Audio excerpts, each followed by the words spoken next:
পৃথিবীতে আর কেউ থাকবে না। মানে মানুষ বলতে, সৃষ্টি বলতে কিছুই থাকবে না। কুল্লু মান আলাইহা ফান, সমস্ত কিছু পৃথিবীর ধ্বংস হয়ে যাবে, শেষ হয়ে যাবে, বিলীন হয়ে যাবে। তখন আল্লাহ সুবহানাহু ওয়া তাআলা বলবেন লিমানিল মুলকুল ইয়াউম, আজকে রাজত্ব কার? কোথায় সেই অধিপতিরা যারা সম্পদ নিয়ে বাহাদুরি করেছ, সম্পদ নিয়ে অহংকার করেছ, ক্ষমতার দম্ভ দেখিয়েছ, হ্যাঁ, নিজেদের ছোট্ট ক্ষমতা নিয়ে মানুষের উপর অত্যাচার করেছে, কোথায় আজকে? কেউ কোনো জবাব আসবে না, কারণ সব তো শেষ। তখন আল্লাহ সুবহানাহু ওয়া তাআলা একটা আগুনের ব্যবস্থা করবেন, আগুন তাদেরকে তাড়িয়ে একটা ময়দানে নিয়ে আসবেন। আমরা যে আজকে আমল করতেছি, ভালো করি মন্দ করি, সমস্ত কিছু কিন্তু লিপিবদ্ধ হচ্ছে।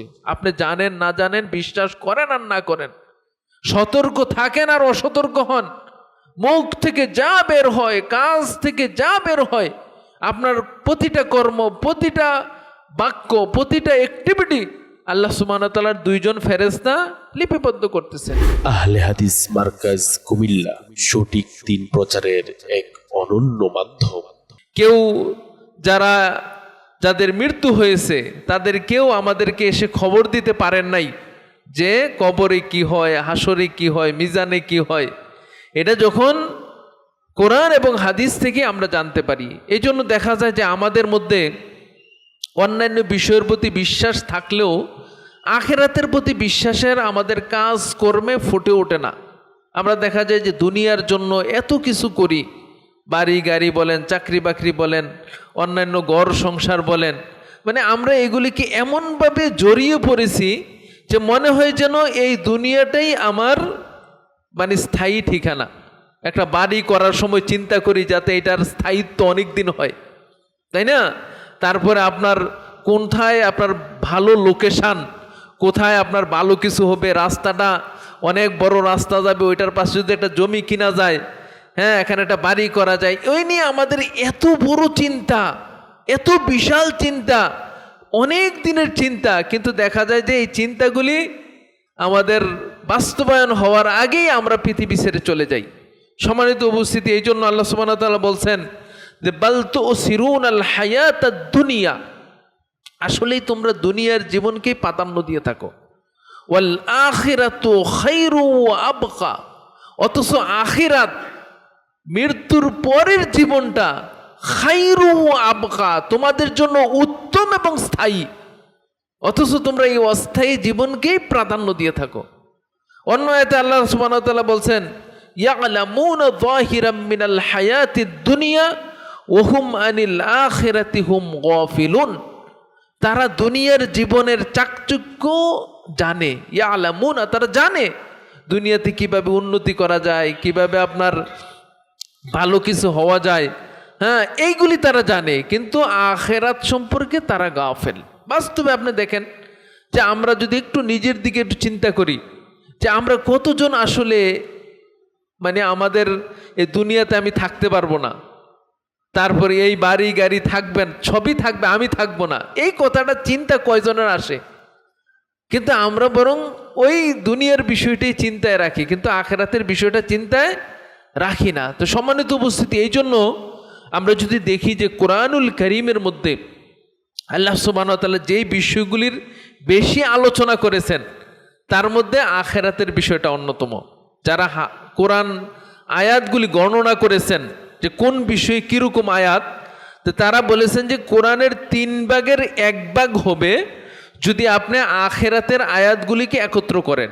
মৃত্যু, তারপরে আপনার কবরের জীবন, জান্নাত জাহান্নাম, তারপরে আপনার হাসরের ময়দান, এইগুলির আয়াতগুলি যদি আপনি একত্র করেন, একসাথে নিয়ে আসেন, তাহলে দেখবেন যে কোরআনের 1/3 হয়ে গেছে।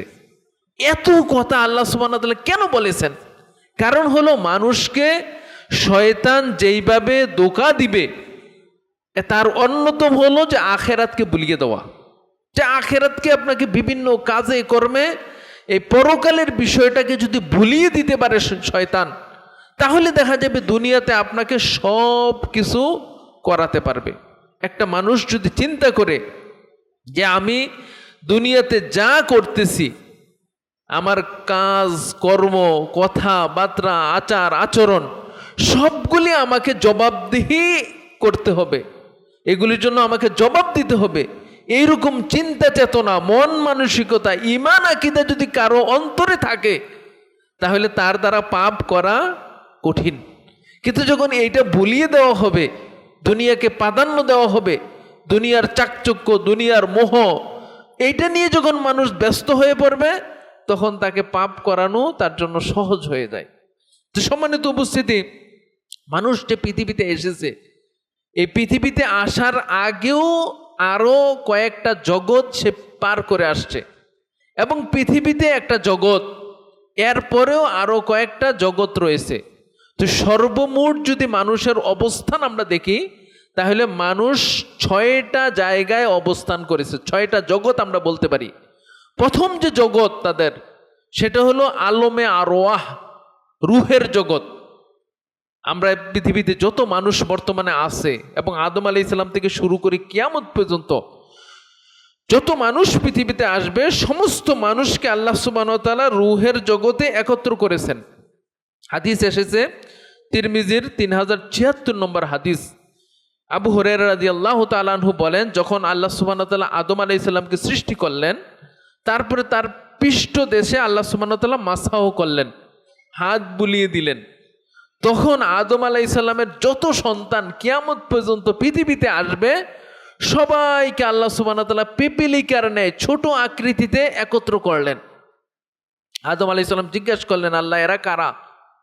তখন বলা হলো যে তারা হলো তোমার সন্তান, যুররিয়া, তোমার বংশধর তারা। তখন আদম আলাইহিস সালাম একজনকে দেখতে পেলেন যে তার কপালটা জ্বলজ্বল করতেছে। তখন বললেন যে আল্লাহ এইটা কে? তখন বললেন যে এটা হলো তোমার সন্তান দাউদ আলাইহিস সালাম, নবী হবে সন্তান দাউদ। বললেন আল্লাহ তার বয়স কত? প্রত্যেকের কপালে বয়স লেখা ছিল। তো বলেন যে এর বয়স হলো 60 বছর। তাহলে আদম আলাইহিস সালাম বললেন, আল্লাহ এত কম বয়স দিলেন, আমার বয়স থেকে তাকে 40 বছর দিয়ে আপনি 100 বছর পূর্ণ করে দেন। আদম আলাইহিস সালাম পৃথিবীতে আসলেন। আসার পরে যখন তার নিকটে মালাকুল মউত চলে আসলো, তার বয়স ছিল 1000 বছর। 40 বছর আগে যখন চলে আসছে, তখন আদম আলাইহিস সালাম বলতেছে যে আমার তো আরো বয়স আছে। তখন তাকে বলা হলো যে আপনি আপনার বয়স থেকে আপনার সন্তানকে 40 বছর দিয়েছেন। তো রাসূল সাল্লাল্লাহু আলাইহি ওয়াসাল্লাম এই হাদিস বর্ণনা করার পরে বলতেছেন যে নাসিয়া আদম, আদম আলাইহিস সালাম ভুলে গেছেন। ওয়া নাসিয়াত যুররিয়াতুহু, তার বংশধররাও ভুলে যায়। ভুলে যাওয়া মানুষের একটা স্বভাব। ওয়া খাতিয়া আদম, আদম আলাইহিস সালাম ভুল করেছিলেন। জান্নাতে যখন তাকে নিষিদ্ধ গাছের কাছে যেতে নিষেধ করা হয়েছিল, কিন্তু তিনি ভুল করেছেন। ভুল করে তিনি গাছের কাছে গেছেন। ও খাতিয়াত যুররিয়াতুহু, আদম আলাইহিস সালামের সন্তানরাও ভুল করবে। তো সম্মানিত উপস্থিতি, এই দীর্ঘ হাদিস থেকে আমরা বুঝতে পারি যে আমাদের পৃথিবীতে কত মানুষ আসবে, আমরা সহ যত মানুষ আছে সবাইকে আল্লাহ সুবহানাহু ওয়া তাআলা আলমে আরওয়াহাতে রেখেছেন। যারা আসতেছে চলে আসছে, আর যারা আসে নাই তারা এখনো রুহের জগতে আছে। তাহলে এইটা হলো একটা জগৎ, যেই জগতে আল্লাহ সুবহানাহু ওয়া তাআলা আমাদের থেকে ওয়াদা নিয়েছিলেন। ওয়াইয আখাযা রাব্বুকা মিন বানি আদামা মিন যুররিয়াতিহিম যুহুরিহিম যুররিয়া ক্বালা আলাস্তু বিরাব্বিকুম। আল্লাহ সুবহানাহু ওয়া তাআলা সমস্ত মানুষদেরকে তখন জিজ্ঞেস করেছিলেন যে আমি কি তোমাদের রব নই? তখন সকলে বলেছিল ক্বালু বালা, হে আল্লাহ আপনি আমাদের রব। এটা স্বীকৃতি আমরা আলমে আরওয়াহাতে দিয়ে এসেছিলাম। এই জন্য মানুষের স্বভাব হলো আল্লাহকে মেনে নেওয়া। কোনো মানুষকে যদি, কোনো ছোট বাচ্চাকে যদি আপনি দুনিয়ার প্রভাব থেকে দূরে রাখেন, তাহলে সে সৃষ্টি জীব দেখে, আল্লাহর এই নিদর্শন দেখে সে নিজে নিজে সাক্ষ্য দেবে যে এক আল্লাহ আছে। কিন্তু মানুষ, এই জন্য রাসূল সাল্লাল্লাহু আলাইহি ওয়াসাল্লাম কি বলছেন যে তার পিতামাতা তাকে ইহুদি বানিয়ে দেয়, খ্রিস্টান বানিয়ে দেয়, অথবা অগ্নিপূজক বানিয়ে দেয়, কিন্তু তার মূল হলো তার সৃষ্টি আল্লাহকে মেনে নেওয়া হলো তার মূল। তো সম্মানিত উপস্থিতি, তাইলে রুহের জগতে আমরা সবাই ছিলাম।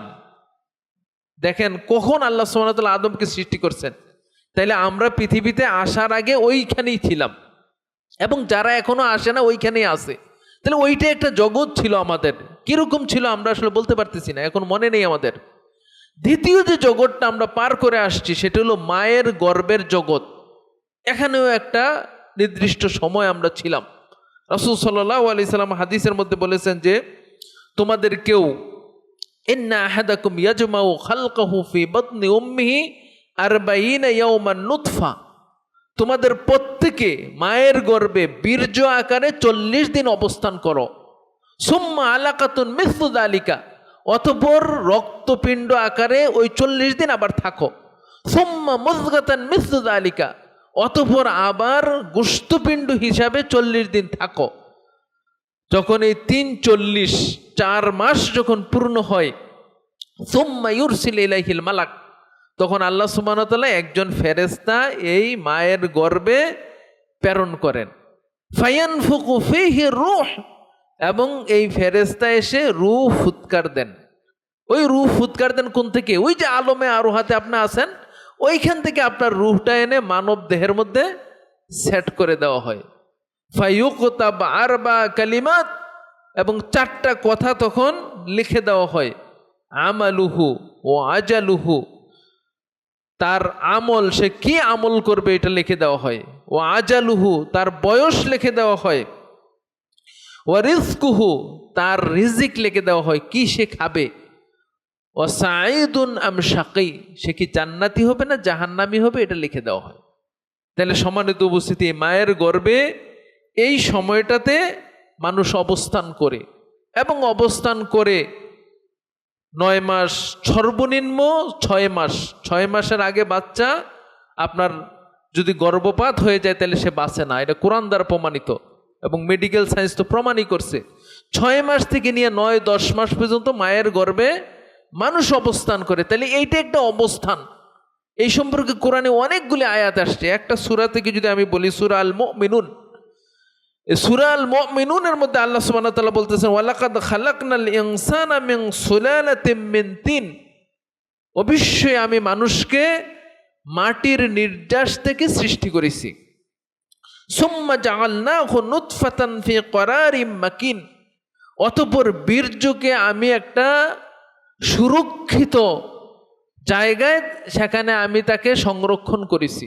বিজ্ঞান প্রমাণ করেছে যে পিতার যে বীর্য, এটা মায়ের ডিম্বাণুতে যে জমা হয়।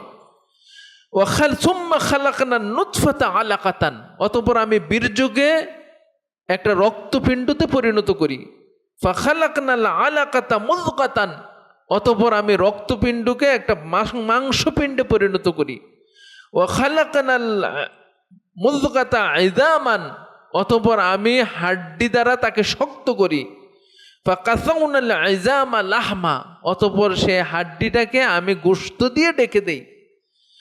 সুম্মা আনশানাহু খালকান আখার, অতঃপর তাকে একটা পরিপূর্ণ মানুষ হিসাবে আমি সৃষ্টি করি। সুবহানাল্লাহ। সুম্মা ইন্নাকুম বা'দা যালিকা মাইয়িতুন, তারপরে আবার তাকে মৃত্যু ঘটাই। সৃষ্টি হয়ে গেলেন, শেষ না। পৃথিবীতে চলে আসলেন, শেষ না। মানুষ হিসাবে চলাফেরা করতেছি, এইটাই শেষ না। কি করেন? আল্লাহ বলতেছেন, সুম্মা বা'দা যালিকা লামাইয়িতুন, অতঃপর আমি তাকে মৃত্যু ঘটাই। সুম্মা ইন্নাকুম ইয়াউমাল কিয়ামাতি তুবআসুন, ততঃপর আবার কিয়ামতের দিন আমি তাকে উঠাবো। তাহলে মানুষের জীবনের যে চক্র, সৃষ্টি আল্লাহ মানুষকে কিভাবে করেন, এইগুলি কোরআনুল কারিমে আজ থেকে 1400 বছর আগে আল্লাহ সুবহানাহু ওয়া তাআলা বর্ণনা করে দিয়েছেন। বর্তমানে বিজ্ঞান এগুলিকে তাদের বিজ্ঞানের খোরাক এই কোরআনের আয়াতগুলি, কারণ তারা তো জানতো না যে মায়ের গর্ভে মানুষ, আজ থেকে কয়েকশো বছর আগে জানতোই না যে মানুষ কিভাবে জন্ম নেয়। আজকে বিজ্ঞান এগুলি আবিষ্কার করেছে, এগুলি বুঝতে পেরেছে, অথচ আল্লাহ সুবহানাহু ওয়া তাআলা কোরআনে অনেক আগেই বলে দিয়েছেন। তো সম্মানিত উপস্থিতি, তাইলে দ্বিতীয় যে জগৎটা আমরা পার করে এসেছি সেটা হলো মায়ের গর্ভের জগৎ। 3 নম্বর যে জগৎটা সেটা হলো পৃথিবী, যেটা আজকে আমরা আছি, সেটা হলো হায়াতুদ দুনিয়া, দুনিয়ার জীবন। এই সম্পর্কে রাসূল সাল্লাল্লাহু আলাইহি সাল্লাম তিরমিজির 3550 নম্বর হাদিসে বলেছেন যে আমারু উম্মতি মা বাইনা 60 ওয়া 70, আমার উম্মতের গড় বয়স হবে 60 থেকে 70 বছর। ওয়া আকাল্লুহুম মাইয়াযুজু যালিক, এই 70-এর ঊর্ধ্বে খুব কম সংখ্যক লোকই অতিক্রম করবে। 60 বছর যখন আপনার হয়ে গেছে, তখন মনে করতে হবে পূর্ণ বয়স আমি পেয়ে গেছি, 70 বছর হয়ে গেছে, পরিপূর্ণ হয়ে গেছে। আর 70 বছরের উপরেরটা বোনাস, আল্লাহ যাকে দেন তো দিবেন, আর না দিলে কিছু করার নেই। তো সম্মানিত বুঝ, তার আগেও মারা যাচ্ছে। আপনার ছোট থেকে একদম মায়ের গর্ভ থেকেই তো মারা যাচ্ছে মানুষ, 5 বছর, 10 বছর, 20 বছর, 30 বছর, কিন্তু অধিকাংশের একটা বয়স গড় হিসাবে রাসূল সাল্লাল্লাহু আলাইহি ওয়াসাল্লাম বলেছেন 60 থেকে 70। তো সম্মানিত উপস্থিতি, এই দুনিয়ার জীবনের আবার কয়েকটা স্তর রয়েছে। প্রথম স্তর হলো শিশুকাল, 1 বছর, একবারে 0 থেকে নিয়ে 15 বছর, এটাকে বলা হয় শিশুকাল, যেই সময়টা মানুষের কোনো হিসাব নিকাশ নেই। হাদিসে রাসূল সাল্লাল্লাহু আলাইহি ওয়াসাল্লাম বলেছেন যে 3 ব্যক্তি থেকে আল্লাহ সুবহানাহু ওয়া তাআলা কলমকে উঠিয়ে নিয়েছেন। ওই যে ফেরেশতা লিখতেছে, এটা লেখেন না। আস-সাবিয়ু হাত্তা ইয়াহতালিম, কোন শিশু যতক্ষণ না সে বালেগ বয়সে পৌঁছে। বালেগ বয়সে কখন হয়? যখন তার বালেগের চিহ্ন প্রকাশ পায় তখন। আর যদি কারো বালেগের চিহ্ন প্রকাশ না পায়, তাহলে 15 বছর পর থেকে তিনি বালেগ, তার হিসাব নিকাশ লেখা হচ্ছে, তার আমল নামা লেখা হচ্ছে, তাকে শরীয়তের বিধান পালন করতে বাধ্য করা হচ্ছে। তো সম্মানিত উপস্থিতি, তাহলে একটা হলো শিশুকাল, দ্বিতীয়টা হলো যৌবনকাল, সেটা হলো 15 বছর থেকে নিয়ে 40 বছর, যেটা হলো মানুষের বাড়ন্ত বয়স। 40 বছর হইলে সে পূর্ণতা, বয়সের পূর্ণতা পায়। আর 40 থেকে নিয়ে 60 বছর হলো পূর্ণতা, বাড়ন্ত তারপর পূর্ণতা। আর 60 বছর থেকে নিয়ে যতদিন মানুষ বাঁচে সেটা হলো বার্ধক্য। 60 বছরের পর থেকে আস্তে আস্তে দুর্বল হতে থাকে। তো সম্মানিত উপস্থিতি, এই দুনিয়ার জীবনে আমরা এখন অতিক্রম করতেছি। তাহলে আমরা এই দুনিয়াতে আসার আগেও আরো 2টা জগৎ পার করে আসছি, আলমে আরোয়া, আর 2 নম্বর হলো মায়ের গর্ভের জগৎ। 3 নম্বর যেটা আমরা দুনিয়ার জীবন পার করতেছি, 4 নম্বরে হলো আপনার মূল যে আজকের আলোচনার বিষয়, সেটা হলো বারজাকি জীবন। মানে জান্নাত মরলেই কিন্তু আপনি জান্নাতে চলে যাচ্ছেন না, মরলেই আপনার জীবন হলো বারজাকি জীবন। বারজাক বলা হয় পর্দা, আড়াল। ওমিন ওয়ারাইহিম বারজাকুই ইলা ইয়াউমা ইউবআসুন, তাদের মধ্যে রয়েছে একটা পর্দা, এবং এই পর্দাটা থাকবে কতক্ষণ? ইলা ইয়াউমি ইউবআসুন, ইসরাফিল আলাইহিস সালাম দ্বিতীয় সিংহায় ফুৎকার দেওয়ার আগ পর্যন্ত। এই যে মানুষ দেখেন মানে মরে যাচ্ছে, মৃত্যুবরণ করতেছে প্রত্যেক দিন, তারা কোথায় যাচ্ছে? আদম আলাইহিস সালাম থেকে শুরু করে তারা কোথায় যাচ্ছে? একটা জায়গায় তারা অবস্থান করতেছে, এটাকে বলা হয় বারজাক। একটা জায়গায় তারা অবস্থান করতেছে, অবস্থান করতে করতে যখন ইসরাফিল আলাইহিস সালাম দ্বিতীয় সিংহায় ফুৎকার করবেন, তখন তারা আবার জাগ্রত হবে। এই বারজাকের আবার কয়েকটা স্তর আছে। প্রথম স্তর হলো মৃত্যু, কারণ বারজাকি জগতে আপনি প্রবেশ করবেন মৃত্যুর মাধ্যমে। একটা মানুষ যখন মৃত্যু হয়ে যায়, তখন তিনি দুনিয়ার জীবন থেকে তার শেষ, দুনিয়ার জীবন শেষ করে তিনি বারজাকি জীবন মানে পরকালীন জীবনের যাত্রা শুরু করলেন। তার প্রথম স্টেশন বারজাকি জগৎ।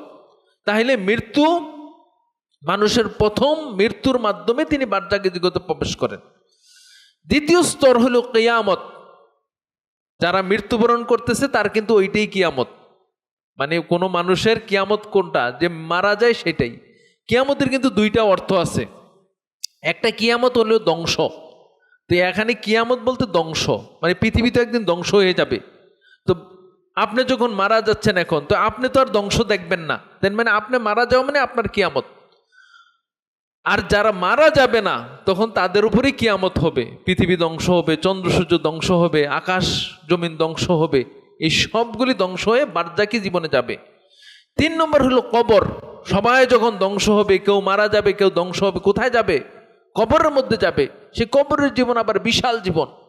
কবরের মধ্যে প্রশ্ন করা হবে, তারপরে তার যদি ভালো প্রশ্ন তিনি জবাব দিতে পারেন, তখন তাকে জান্নাতের আপ্যায়ন শুরু হবে। মানে প্রাথমিকভাবে, চূড়ান্ত তো জান্নাতে, কিন্তু তার সাথে জান্নাতের একটা দরজা খুলে দেওয়া হবে, জান্নাতে পোশাক পরিয়ে দেওয়া হবে, জান্নাতের বিছানা বিছিয়ে দেওয়া হবে, এবং তার কবরটাকে প্রশস্ত করা হবে।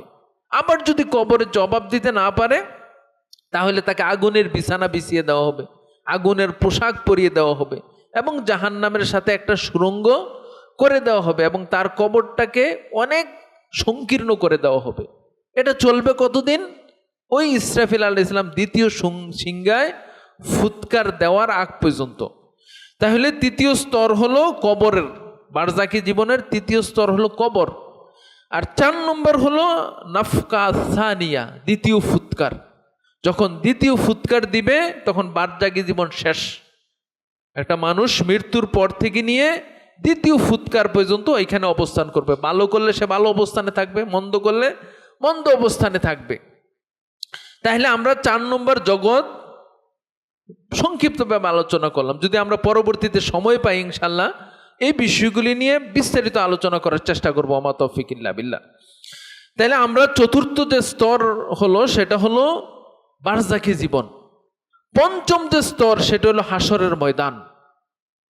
হাসরের ময়দান যখন ইসরাফিল আলাইহিস সালাম দ্বিতীয় সিংহায় যখন ফুৎকার দিবেন, তখন যে যেখানে দাফন করা হয়েছে, কবরস্থ করা হয়েছে, অথবা তিনি মরে যাওয়ার পরে তার দেহটা যেখানে দেহবাসের শেষ হয়েছে সেখান থেকে আবার জাগ্রত হবে, সেখান থেকে আবার উত্থিত হবে।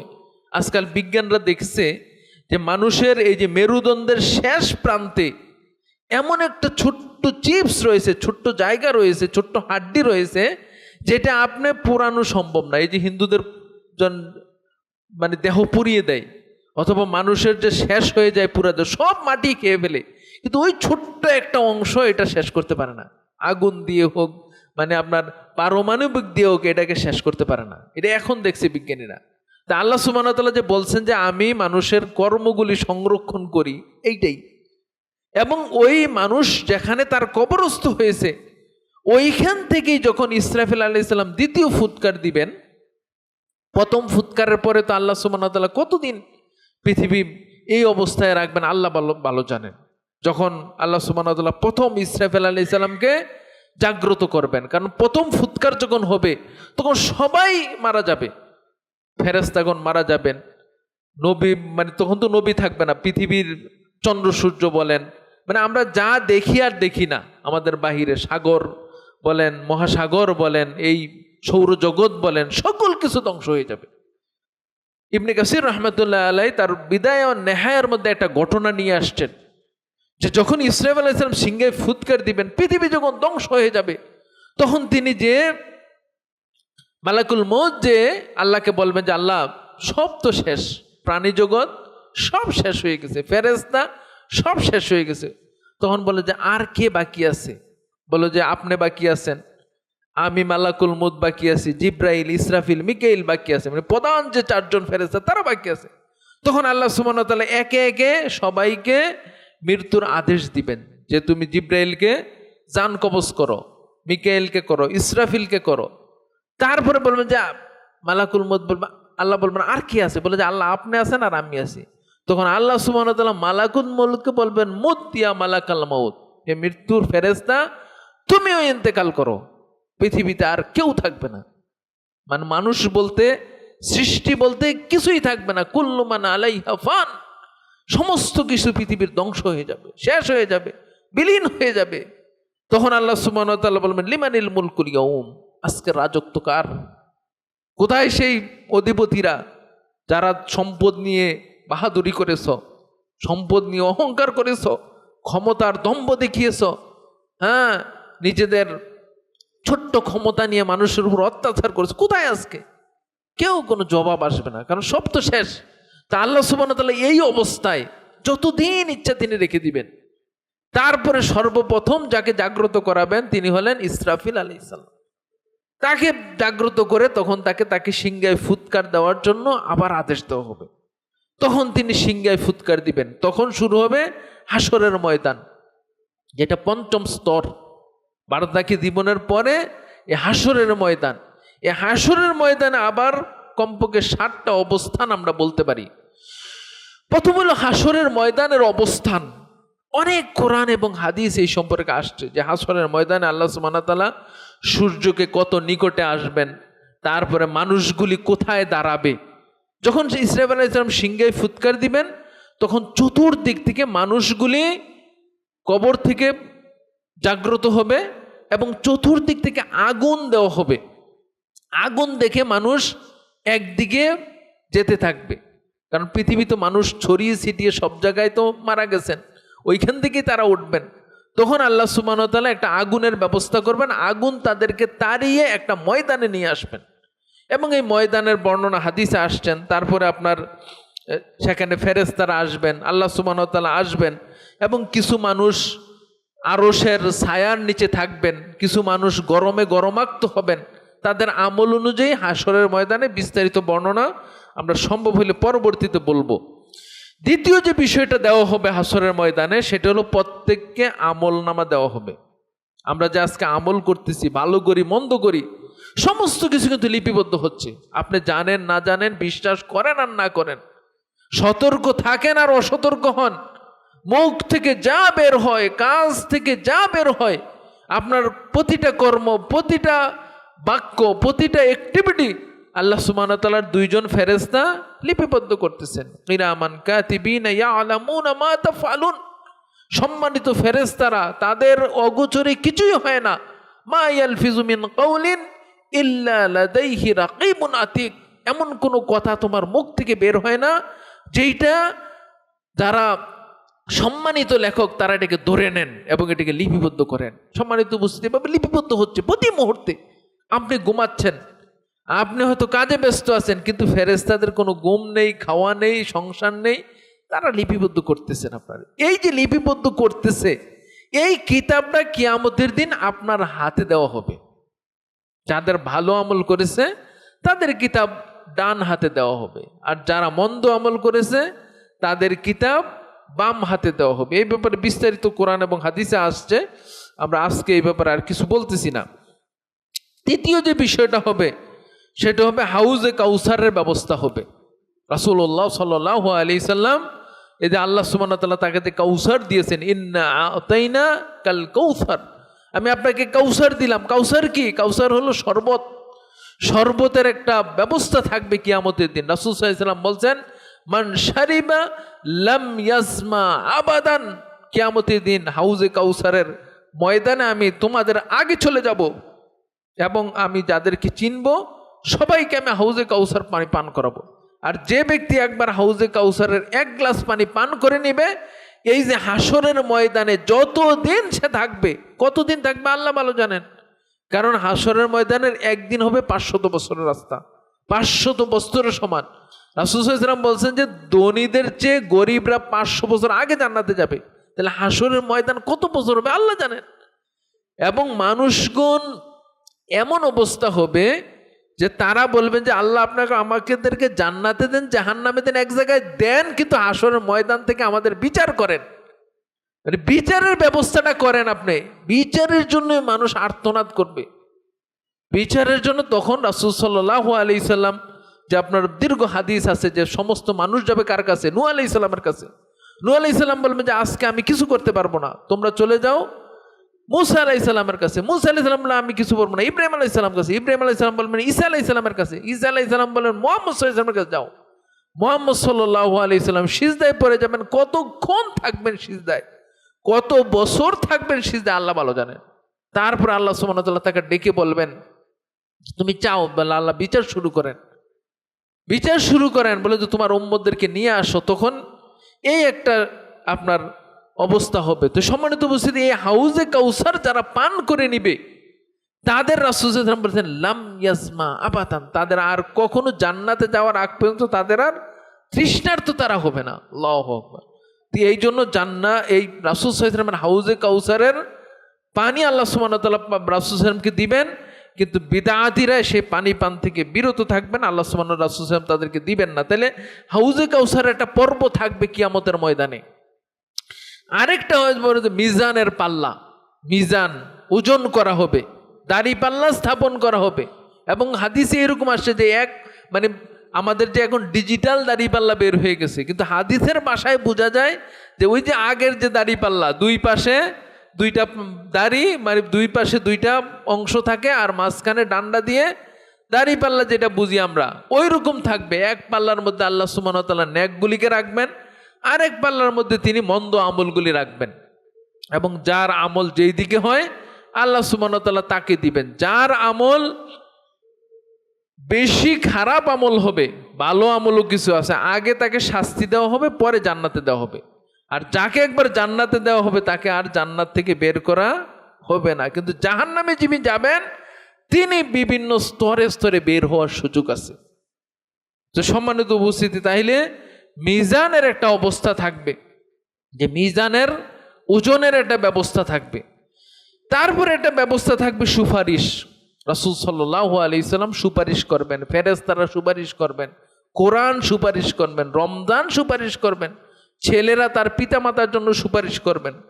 তাহলে এই বিষয়গুলি সুপারিশের একটা পর্ব থাকবে, মানে কারা কারা সুপারিশ করবেন। তারপরে আরেকটা পর্ব থাকবে আপনার সিরাত, ফুল সিরাত, যেটাকে আমরা বলি হাদিসের ভাষায় কোরআন সিরাত। জাহান্নামের উপরে মূলত এই সিরাতটাকে স্থাপন করা হবে। হাসরের ময়দান আর চতুর্পাশে জাহান্নামকে স্থাপন করা হবে। হাসরের ময়দানের চতুর্পাশে থাকবে জাহান্নাম, আর জাহান্নামের মানে জাহান্নাম হাসরের ময়দান থেকে জাহান্নামের উপরে স্থাপন করা হবে সিরাত, পুল। ধরেন আপনি একটা দ্বীপের মধ্যে আছেন আর চতুর্পাশে পানি, তার উপর একটা ব্রিজ করা আছে। আপনি যদি ওই পারে যেতে চান তাহলে ব্রিজে দিয়ে যেতে হবে। তা হাসরের ময়দানটাকে এইরকম করা হবে যে আগুন দিয়ে চতুর্পাশটাকে ঘিরে দেওয়া হবে। আগুনটা হলো জাহান্নাম, আর এই ময়দানের উপর থেকে ওই আগুনের উপর দিয়ে জান্নাতে যাওয়ার জন্য ব্রিজ করা হবে, যেটাকে পুল সিরাত বলা হয়। এই পুল দিয়ে আপনার আমল অনুযায়ী, মানুষ তার কর্ম অনুযায়ী, কেউ বিদ্যুতের বেগে বের হয়ে যাবে, কেউ আপনার হেঁটে হেঁটে বের হবে, কেউ দৌড়িয়ে বের হবে, কেউ হামাগুড়ি দিয়ে পার হবে।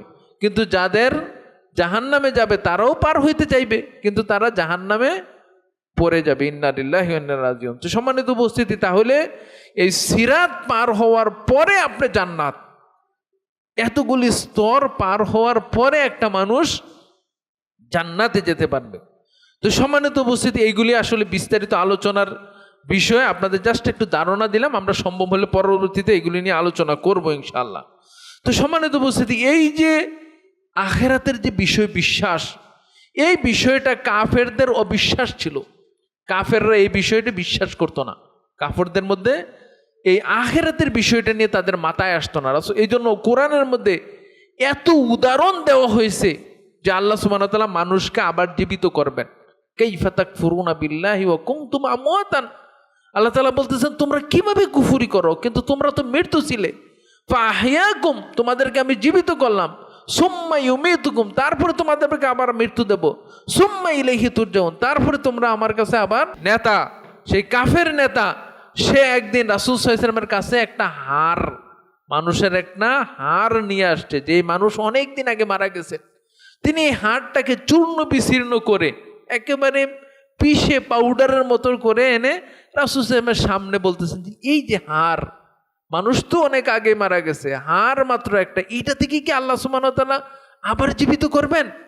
তখন আল্লাহ সুবহানাহু ওয়া তাআলা সূরা ইয়াসিনের ৭৯ নম্বর আয়াত নাজিল করেছেন, ওয়াযারাবা লানা মাসালান, তাদের জন্য উদাহরণ হলো ওয়ানাসিয়া খালকা, যে ব্যক্তি তার সৃষ্টিকে ভুলে গেছে।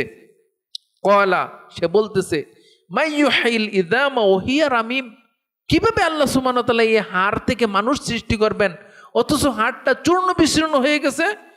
কুল ইউহিয়াল্লাযী আনশাহা আউওয়ালা মাররা, হে রাসূল আপনি তাকে বলে দিন যে যেই আল্লাহ তোমাকে এই হাড়ের গুঁড়া ছাড়াও সৃষ্টি করেছেন, কিছুই তো তুমি ছিলে না, ওইখান থেকে যে আল্লাহ তোমাকে সৃষ্টি করেছেন, সে আল্লাহ সুবহানাহু ওয়া তাআলা দ্বিতীয়বার তোমাকে সৃষ্টি করতে আবার সক্ষম।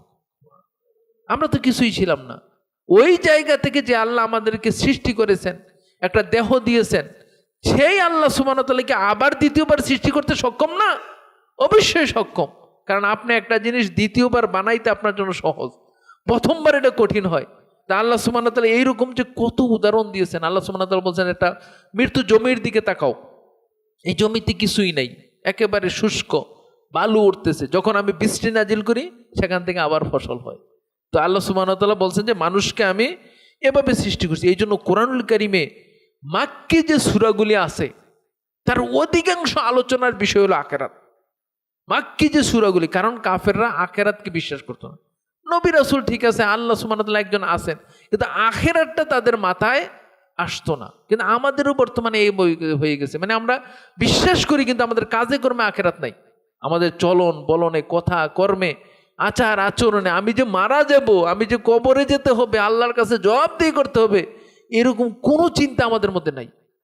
কোনো চিন্তা আমাদের মধ্যে নাই। মানে আমাদের মানে দুনিয়াটাই আমরা মনে হয় যেন পুরো পৃথিবীটাই আমাদের জন্য, এই দুনিয়াটাই আমাদের জন্য একেবারে শেষ জীবন, এটাকে আমরা মনে করে নিয়েছি। সম্মানিত উপস্থিতি, এই জন্য মানুষ এটাকে আজকে বলে গেছে, আখেরাতের জীবনকে আজকে সে বলে গেছে। দুনিয়ার জীবনকে প্রাধান্য দিতে দিতে আখেরাতের জীবনকে বলে গেছে। একটা মানুষ যদি দুনিয়ার জীবনের সাথে আখেরাতের জীবন সে চিন্তা করে, তাহলে তার দুনিয়ার জীবন সুন্দর হবে। কারণ দুনিয়ার জীবনে সুন্দর করার জন্য আখেরাতে বিশ্বাস ছাড়া আর কোনো আইন কানুন, নিয়ম কানুন বলেন, আইন শৃঙ্খলা বাহিনী বলেন, বিচার ব্যবস্থা বলেন, কোনোটাই আপনাকে সাবধান করতে পারবে না। আপনি যদি মন থেকে চিন্তা করেন যে আমার সমস্ত কর্মের হিসাব আল্লাহর কাছে দিতে হবে, আখেরাতে যেতে হবে, আর এই ভালো মন্দের উপরে আমার জান্নাত জাহান্নাম নির্ভর করে, এটা যদি আপনি দৃঢ়ভাবে বিশ্বাস করেন, ইয়াকিন করেন, তাহলে আপনার দ্বারা মন্দ কাজ ছেড়ে ভালো কাজ করানো সম্ভব। আর না হইলে আপনাকে দিয়ে মন্দ কাজ ছাড়ানো, ভালো কাজ করানো, এটা যতই আপনি মানে আইন শৃঙ্খলার ভয় দেখান না কেন, আপনার আইনের ভয় দেখান না কেন, জেল জুলুমের ভয় দেখান না কেন, এগুলো আসলে কিছুই না। বরং আখেরাতের বিশ্বাস এটাই মানুষকে সত্যিকারে মুমিন বানাতে পারে। এবং সাহাবাগণ তার উজ্জ্বল দৃষ্টান্ত। সাহাবাগণের জীবনে এরকম অনেক দৃষ্টান্ত দেখা যায় যে তাদের অন্যায়ের কথা হয়তো কেউ জানে না, কিন্তু তারা এসে রাসূল সাল্লাল্লাহু আলাইহি ওয়াসাল্লামের কাছে বলতেছে, ইয়া রাসূলুল্লাহ, আমি অন্যায় করে ফেলছি, আমি অপরাধ করে ফেলছি, আপনি আমাকে শুদ্ধ করেন, আমাকে জাহান্নাম থেকে বাঁচান। তো সম্মানিত উপস্থিতি, আমরাও যদি সেই বিষয়টা চিন্তা করি, তাহলে আমাদের জীবন সফল হবে, সুন্দর হবে। আরেকটা যেটা বিষয়, সেটা হলো আসলে দুনিয়ার সফলতা না। কারণ আপনি দেখেন, বাস্তবে আমরা দেখতে পাচ্ছি, আপনি হয়তো অনেক সুন্দর করে একটা বাড়ি বানিয়েছেন, কিন্তু আপনি বাড়ি বুক করার আগেই শেষ। তাহলে এই যে কষ্ট করলেন আপনি, তাহলে এটার সফলতা কই? এই সফলতার জন্যই আখেরাত দরকার। এবং শুধু সফলতা না, বিচারের জন্য একটা মানুষ, ধরেন একটা মানুষকে 100 মানুষ হত্যা করছে, হিটলার 60 লক্ষ ইহুদিকে মারছে। এখন ধরেন আপনি যদি হিটলারকে এখন জীবিত আনেন, বিচার করেন, তাহলে ফাঁসি কয়বার দিতে পারবেন? একবার। কিন্তু আল্লাহ সুবহানাহু ওয়া তাআলা ইচ্ছা করলে 60 লক্ষের জন্য সে 60 লক্ষ বাড়ি তাকে শাস্তি দিতে পারেন। এই জন্য জাহান্নামে যে শাস্তি হবে, সেটা হবে যখন মানুষের চামড়া পুরে শেষ হয়ে যাবে, তখন আল্লাহ সুবহানাহু ওয়া তাআলা আবার চামড়া পরিবর্তন করে দেবেন। মানে মানুষ শাস্তি বুক করতে করতে করতে করতে চামড়া পড়ে গেছে, এখন চামড়া পড়ে গেছে, সে মৃত্যুবরণ করেছে, আবার আল্লাহ জীবিত করে তাকে শাস্তি দিবেন। এই জন্য সত্যিকারের বিচারের জন্য পরকাল থাকা জরুরি। সত্যিকারের শান্তি ভোগ করার জন্য পরকাল থাকা জরুরি। দেখা দেখে আপনি এমন কাজ করেছেন সমাজের জন্য, ইসলামের জন্য, পরিবারের জন্য, কিন্তু দুনিয়াতে কিছুই পান নাই, কেউ আপনাকে স্বীকৃতি দেয় নাই, কেউ আপনাকে মূল্যায়নে করে নাই, তাহলে আপনার স্বীকৃতিটা পাবেন কোথায়? এটার জন্য আখেরাত দরকার। আবার আপনি এত অপরাধ করেছেন, দুনিয়াতে আপনাকে কেউ ধরতেই পারে না, ছুঁইতেই পারে নাই, আপনাকে আইনের আওতায় আনতেই পারে নাই, তাহলে আপনার বিচার হবে কোথায়? আখেরাত দরকার। এই জন্য দুনিয়ার এই কর্মফলের জন্য, দুনিয়ার কর্মফল ভোগের জন্য আখেরাত অবশ্যই জরুরি। সম্মানিত উপস্থিতি, আল্লাহ সুবহানাহু ওয়া তাআলা আমাদেরকে আখেরাতের প্রতি পূর্ণ বিশ্বাসী হওয়ার তৌফিক দান করুক। একটা মানুষ যদি আখেরাতে বিশ্বাসী হয়, পরকালের কথা তার চিন্তা, কাজে কর্মে, মনসে সবসময় যদি সে পরকালের কথা চিন্তা করে, তাহলে তার দ্বারা অন্যায় করা সম্ভব না। এই জন্য ওমর রাদিয়াল্লাহু তাআলা আনহুর একটা আংটি ছিল, সেই আংটির মধ্যে তিনি লিখে রাখতেন, কাফা বিল মাউতি ওয়াইদা, মানে ওয়াজ করার জন্য, উপদেশের জন্য মৃত্যুই যথেষ্ট। মানে আপনি যদি মৃত্যুর কথা স্মরণ করেন, তা আপনাকে আর উপদেশ দেওয়া লাগবে না। কারণ আপনি যদি স্মরণ করেন যে আমার যে কোনো মুহূর্তে মৃত্যু হতে পারে, আমার বিচার হবে, শাস্তি হবে, আমার জান্নাত জাহান্নাম আছে, তাহলে উপদেশের জন্য এটাই যথেষ্ট আপনার। এই জন্য তার আংটিতে এই কথাটা লেখা ছিল যে মৃত্যুই উপদেশের জন্য যথেষ্ট। যে সম্মানিত উপস্থিতি, আল্লাহ সুবহানাহু ওয়া তাআলা আমাদেরকে আখেরাতের কথা স্মরণে রেখে আমল করার তৌফিক দান করুন। দুনিয়ার জীবনটা যাতে এমনভাবে গঠন করি যাতে হলে আখেরাতটা সুন্দর হয়। আখেরাতটা যদি সুন্দরের আমরা চিন্তা করি, দুনিয়ার জীবন অটোমেটিকলি আপনার সুন্দর হয়ে যাবে, আল্লাহ সুন্দর করে দিবেন। সুতরাং আল্লাহ সুবহানাহু ওয়া তাআলা আমাদেরকে আখেরাতের প্রতি পূর্ণ বিশ্বাসী হওয়ার এবং সেই অনুযায়ী আমল করার তৌফিক দান করুন। হাযা ওয়া সাল্লাল্লাহু আলা নবিয়িনা মুহাম্মদ ওয়া আলা আলিহি ওয়া আসহাবিহি আজমাইন। আল্লাহুম্মা সাল্লি আলাইহি ওয়া সাল্লিম।